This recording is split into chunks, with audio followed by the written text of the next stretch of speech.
बिस्मिल्लाहिर्रहमानिर्रहीम। अस्सलाम वालेकुम नाज़रीन, मैं अहमद फ़वाद हूँ। आप यूट्यूब चैनल देख रहे हैं। नाज़रीन, आज तारीख़ है 26 जनवरी और दिन है इतवार का। एक बहुत बड़ी ब्रेकिंग न्यूज़ के साथ आज की व्लॉग में आप खिदमत में हाजिर हुआ हूँ। सबसे पहली बड़ी ख़बर तो ये है कि जस्टिस मंसूर अली शाह साहब ने फ़ैसला लिख लिया है। इतवार के रोज़ ये सुप्रीम कोर्ट ऑफ पाकिस्तान से ख़बर सामने आई है। आम तौर पर इतवार के रोज़ सुप्रीम कोर्ट से कोई ख़बरें सामने नहीं आती, लेकिन मंसूर अली शाह साहब ने फ़ैसला लिख लिया है और सारी की सारी नज़रें इस वक्त इस फैसले की तरफ हैं। कल का दिन अदालती तारीख़ में सबसे अहम दिन होने जा रहा है। सिर्फ इस वजह से नहीं कि जस्टिस मंसूर अली शाह साहब ने फ़ैसला सुनाना है, बल्कि आइनी तरमीम का केस भी वहाँ पर लगा हुआ है। इस आइनी तरमीम में पाकिस्तान तहरीक इंसाफ भी पटिशनर बन चुकी है। इसके अलावा इद्दत का केस भी दोबारा खोल दिया गया है। इस्लामाबाद हाई कोर्ट में केस कल के लिए लग गया है और आप यूँ समझे कि दोबारा बिलो द बेल्ट जाने का जो फैसला है वो किया गया है इमरान खान साहब के अगेंस्ट। कुछ एक्सक्लूसिव तफसीलात अदालती महाज से आपके साथ में शेयर करूँगा। और दूसरी बड़ी खबर जी आपके साथ जो शेयर करनी है कि सिकंदर सुल्तान राजा का आज चैप्टर क्लोज हो गया है। आज 26 जनवरी है, आज उनकी रिटायरमेंट की डेट है, आज उनका आखिरी दिन है। इस पर भी कुछ तफसीलात आपके साथ शेयर करूंगा। नया चीफ इलेक्शन कौन होगा और कैसे तैनात होगा, सिकंदर सुल्तान राजा का क्या बनेगा, इस पर भी तफसीलात आपके साथ शेयर करनी है। और इमरान खान साहब का अचानक से जेल में टीवी और अखबार दोनों जो है वो बहाल हो गए हैं। उनको ऊपर टीवी देखने पर भी पाबंदी लगा दी गई थी और अखबार भी उनको फ्राहम नहीं किया जा रहा था। तो इमरान खान साहब पे ये पाबंदी अचानक से कैसे हटी, हालांकि इमरान खान साहब का मौक़िफ़ तो मज़ीद सख्त हो गया। इस पर भी कुछ तफसीलात हैं, एक्सक्लूसिवली आपके साथ में शेयर करूँगा। आगे बढ़ने से पहले आपसे गुजारिश है कि अगर आपने चैनल को सब्सक्राइब नहीं किया तो इसे सब्सक्राइब कर लें। वीडियो अच्छी लगे तो लाइक और शेयर ज़रूर कीजिएगा ताकि हुकूमती फायरवाल का मुकाबला करने में मदद मिल सके। पहली बड़ी खबर जो आपके साथ शेयर करूँगा जी वो अदालती महाज से है। जस्टिस मंसूर अली शाह साहब ने फ़ैसला लिख लिया है और कल जस्टिस मंसूर अली शाह साहब और जस्टिस अकील अब्बासी जो दो रुकनी बेंच है तौहीन अदालत के केस का जो फैसला है वो सुनाने जा रहे हैं। एक तरफ केस का फैसला होगा और कुछ देर बाद जो लार्जर बेंच है 6 रुकनी जो कि इंट्रा कोर्ट अपील जो दायर की गई थी उस पर बनाया गया था वो समाअत करेगा। तो बहुत ही इंपॉर्टेंट होगा ये फ़ैसला, क्योंकि इस फैसले में अगर जस्टिस मंसूर अली शाह साहब कोई तौहीन अदालत लगाते हैं या मुअत्तल करते हैं कमेटियों को या फुल कोर्ट की तरफ जाते हैं तो फिर लार्जर बेंच का क्या किरदार होगा। और अगर जस्टिस मंसूर अली शाह साहब इनमें से कुछ भी नहीं करते तो फिर जस्टिस मंसूर अली शाह साहब पे भी एक सवालिया निशान होगा कि वो पहले भी बोले नहीं, उनके पास वक्त था और अब भी वो जो है वो फैसला नहीं दे पाए और पीछे हट गए। ये सवालात उनके ऊपर उठेंगे। बहरहाल कल का दिन इस लिहाज से भी इम्पोर्टेंट है कि 26वीं आइनी तरमीम के अगेंस्ट जो दरखास्तें हैं, बल्कि दर्जनों दरखास्तें हैं, उन पर भी समाअत होने जा रही है। 8 रुकनी लार्जर बेंच बल्कि 8 रुकनी आइनी बेंच केस की समाअत करेगा और इसमें पाकिस्तान तहरीक इंसाफ भी फरीक बन चुकी है। उन्होंने भी दरख्वास्त दायर कर दी है और पाकिस्तान तहरीक इंसाफ की दरख्वास्त बहुत ही ज़बरदस्त दरख्वास्त है जो कि उन्होंने दायर की है। इसका आपको थोड़ी सी डिटेल्स बताता हूँ जी। एक तो उन्होंने ये कहा है जी कि ये तरमीम आखिर कैसे की जा सकती थी जबकि हाउस ही पूरा नहीं था। पार्लियामेंट हाउस जो था वो मुकम्मल नहीं था। अगर पार्लियामेंट हाउस मुकम्मल नहीं है तो कैसे आइनी तरमीम हो सकती है, और ये मुकम्मल कैसे नहीं था। एक तो जी केपी सेनेट के जो इंतखाबात थे वही नहीं हुए थे, तो सेनेट की नशिस्तें ही पूरी नहीं थी। एक तो ये होता है ना कि चले आपके पास अक्सरियत है तो आपने तरमीम पास कर दी है, लेकिन कोई सीट पेंडिंग नहीं होती। यहाँ पर तो पूरा केपी सेनेट का इलेक्शन ही पेंडिंग था। इलेक्शन कमीशन जो है वो इलेक्शन ही नहीं करवा रहा था, तो इसके बावजूद जो तरमीम वहाँ से कैसे पास हो सकती है, हाउस ही फुल नहीं था। दूसरे नंबर पर जी मखसूस नशिस्तें नहीं दी गई, हालांकि सुप्रीम कोर्ट का फैसला था, तो मखसूस नशिस्तें दिए बगैर कैसे ये जो तरमीम है वो पास करवाई गई। फिर यह भी मौक़िफ़ अपनाया गया जी कि ज़बरदस्ती वोट डाले गए पाकिस्तान तहरीक इंसाफ ने। तो बहरहाल जी बहुत ज़बरदस्त पॉइंट है। और फिर हामिद खान साहब ये भी नुक्ता अदालत में उठा चुके हैं कि अगर इस तरमीम को देखा भी जाए तो इस तरमीम में बेंचेस का जिक्र किया गया है। तो सुप्रीम कोर्ट में तो एक ही बेंच बना हुआ, यहाँ पर बेंचेस बनने चाहिए थे, एक बेंच नहीं बन सकता था।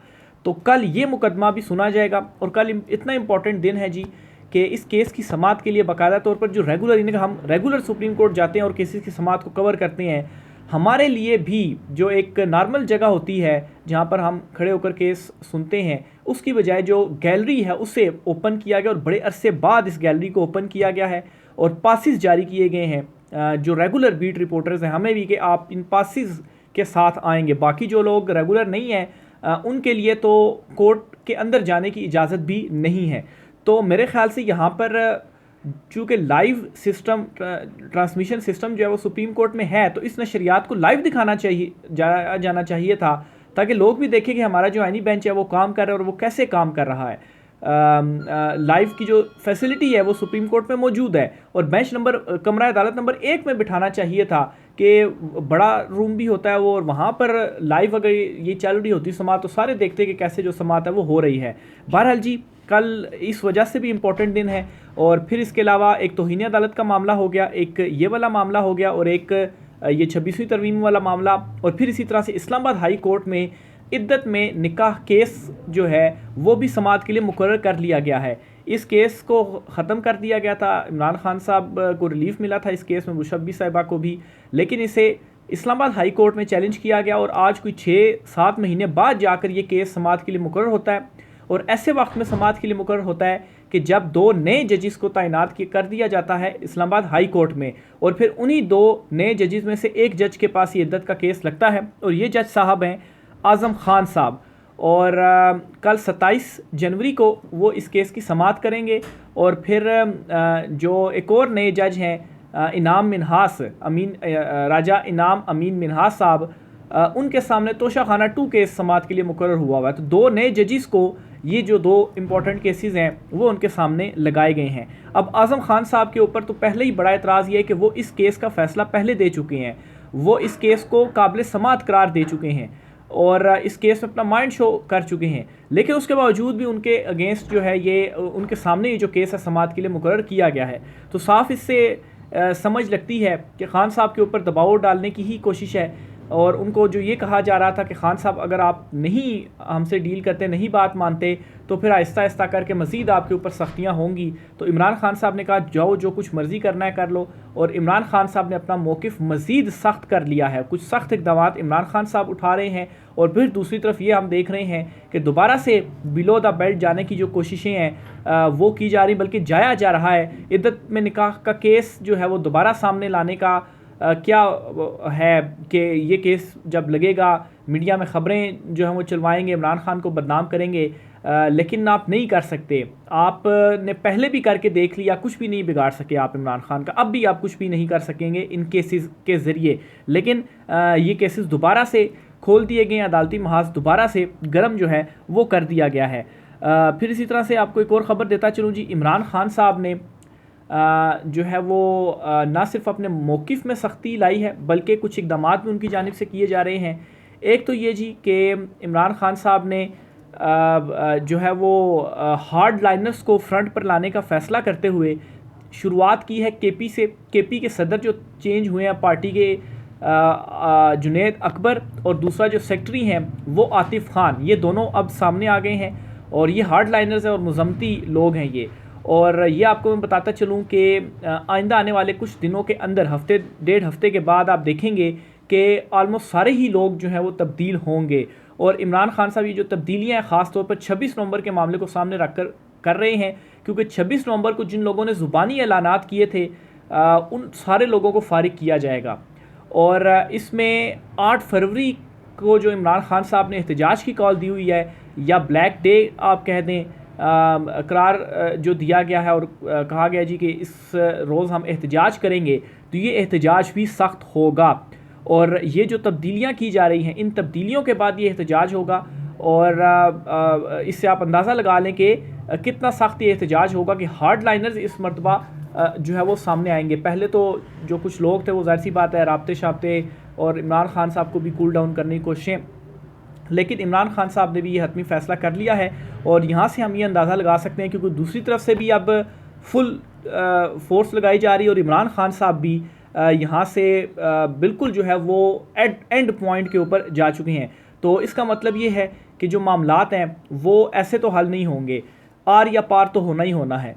और अब चीज़ें बिल्कुल हतमी स्टेज के ऊपर पहुँच चुकी हैं कि बस अब जो है वो आर होगा या पार होगा।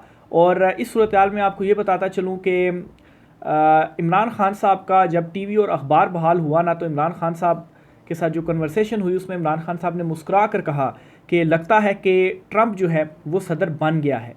तो इससे ये भी एक हमें इशारा मिल रहा है कि आलमी जो प्रेशर है वो मुसलसल बढ़ता जा रहा है।